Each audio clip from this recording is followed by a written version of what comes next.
following two different incidents along the Front Range where police shot at someone.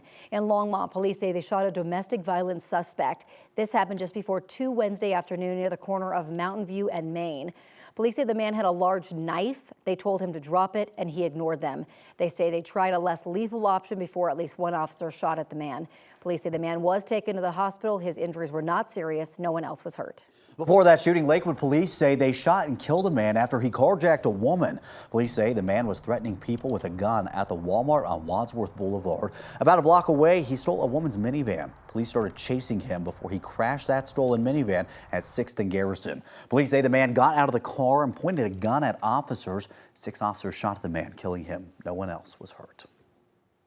Colorado's legislative session is officially over. So let's take a look at the 3 bills now heading to the governor's desk. New overnight, lawmakers passed a bill that would ban anyone from using a phone or other device while driving unless you can use it hands-free. That means no texting, scrolling, or answering a call on your phone, even if you're at a stoplight. Right now, only people under 18 are banned. This new bill does have exceptions, like if there's an emergency or your car is parked. Another bill ready for Governor Jared Polis to sign would increase the damage cap for personal injury and medical malpractice lawsuits.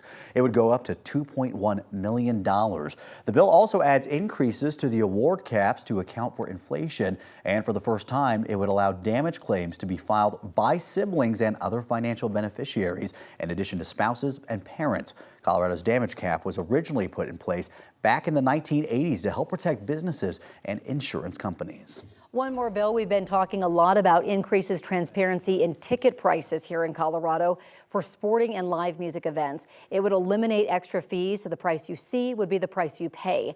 The bill would also get you a refund when events are canceled, and it would crack down on websites pretending to be official ticketing sites or venues as well.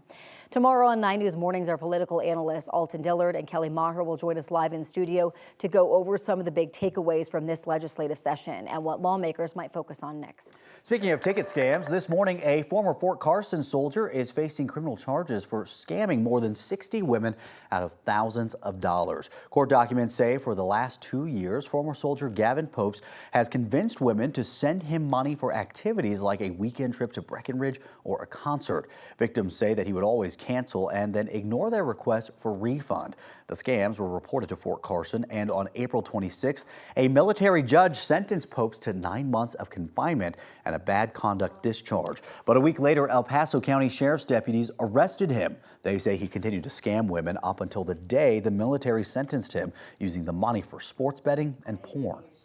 He scammed all these women from thousands of dollars. Like, my $150, $200 could not compare to the financial damage that he put other women through. Popes is facing multiple felony charges, including theft, money laundering, and identity theft. He is due back in court next week.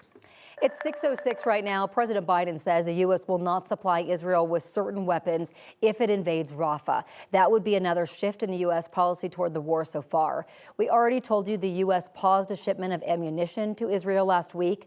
President Biden says those bombs could have been used to kill Palestinians. Despite all that, President Biden says the U.S. will still supply Israel's defense mechanism, the Iron Dome.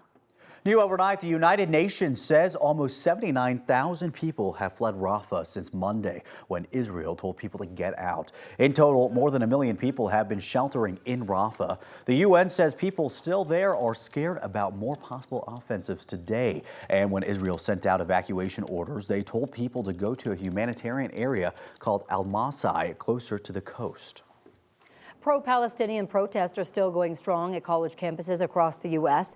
New overnight, faculty leaders at the University of Southern California voted to censure the university president and provost over how they have handled the protest. Faculty aren't happy with the decisions to cancel the valedictorian's commencement speech, change graduation plans, and remove protesters from campus. The resolution calls for a task force to investigate these events and then provide a public report on its findings by September 15th. Here in Colorado, protesters are still camping out at the Auraria campus, and now University Police is calling for backup. We're going to dive into the situation there coming up at 6:30. And one thing you want to know about the weather is Mother's Day weekend is coming up. Corey, not very happy with me about this, but this is the way it goes. We do have a chance for those showers and thunderstorms at about a 40% clip. Same on Mother's Day Sunday, only in the upper 60s, just a 40% chance, so not a washout, but we will see some scattered showers or storms around. Ed, thank you. Right now, we're still following that breaking traffic news. We want to get you straight back out to Sky 9 this morning. Westbound I-70 is fully shut down at Chambers Road. You can see everyone is being detoured off here, just off of westbound I-70.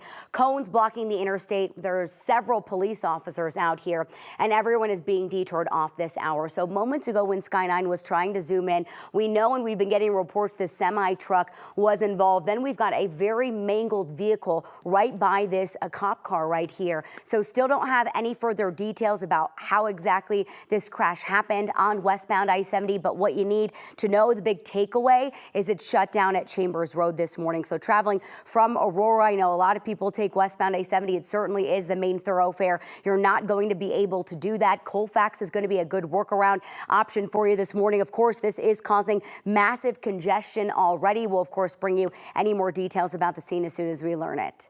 24 MVP from the Denver Nuggets. Yay. Well, you know, he doesn't seem too enthusiastic about it, but we certainly are this morning. That's right, the Joker has done it once again. Nikola Jokic was named MVP in the NBA for the third time. That video. I mean, he's just so humble. He just does not care. This was kind of like when they won the championship last year and they talked to him about a parade and he said, I don't know, I really want to go home. Yeah. He's like, I don't want the